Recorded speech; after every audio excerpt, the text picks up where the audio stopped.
আসসালামু আলাইকুম।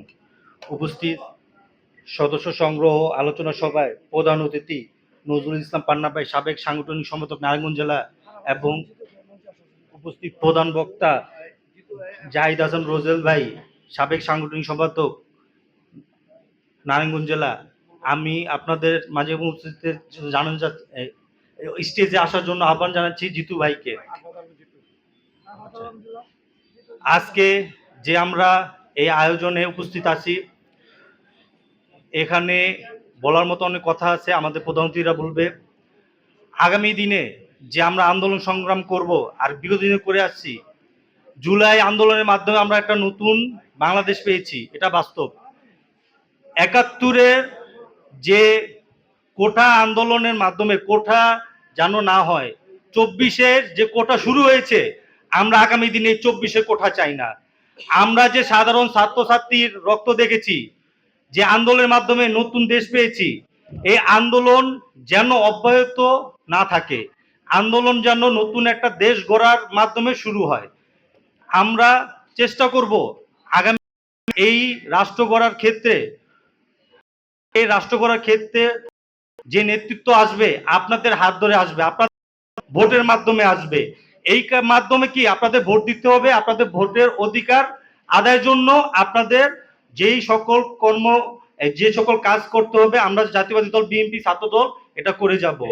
আগামী দিনে আলহাজ মোহাম্মদ শালম ভাই, আমরা আশাবাদী নারায়ণগঞ্জ ৪-এর যে ধানের শীষে প্রতীক আমাদের মা সমতুল্য নেত্রী দেশ নেত্রী এবং খালেদা জিয়া তার হাতে তুলে দিবে। আমরা আশাবাদী আমাদের ভারত জনাব তারেক রহমান সাহেব তার কর্মীকে চেনা, তার কর্মীদের চেনার কোনো ভুল করবে না।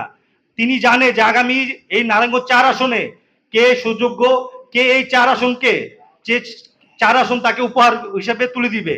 আগামীতে আপনারা যদি সন্ত্রাস, চাঁদাবাজ এবং মাদক ব্যবসায়ী থেকে দূরে থাকতে চান, আলহাজ মোহাম্মদ শালম ভাইয়ের কোনো তুলনা নেই।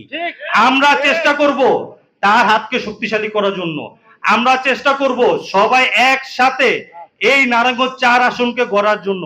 আলহাজ মোহাম্মদ শালম ভাই এমপি হবে, কিন্তু এই নারায়ণগঞ্জ ৪ আসন করবেন আপনারা। আলহাজ মোহাম্মদ শালম ভাই ইনশাল্লাহ ধানের শীষ প্রতীক পেয়ে সাফল্য আনবে। এই নারায়ণগঞ্জের প্রত্যেকটা প্রত্যেকটা ইউনিয়ন ওয়ার্ড আপনারা আমরা সবাই মিলে করব। বাংলাদেশের প্রত্যেকের ইচ্ছা ভোট, এই ভোটের অধিকার আদায়ের জন্য আমরা বিগত 15.5 বছর লড়াই করেছি, এবং আগামীতেও যদি কোনো ফেসিবাদ মাথা লাগাতে চায়, আমরা বাংলাদেশ জাতীয়বাদী ছাত্র দল অঙ্গ সংগঠন যারা আছে মাথা লাড়াচাড়া দিতে দেব না। বৈষম্য যে আন্দোলন করছে তারা এখন নতুন একটি ঠিকাদারি ব্যবসা, আমরা তাদেরকে আমরা আপনারা যে রূপায়ণ অফিস খুলে সেদিন দিবে জনগণ কাকে। ইনশাল্লাহ শালম ভাইয়ের জন্য আমরা এক হয়ে এই নারায়ণগঞ্জ ৪-এর জন্য কাজ করব, এই বলে আমার সংক্ষিপ্ত বক্তব্য শেষ করছি। বাংলাদেশ জিন্দাবাদ, বাংলাদেশ জাতীয়তাবাদী দল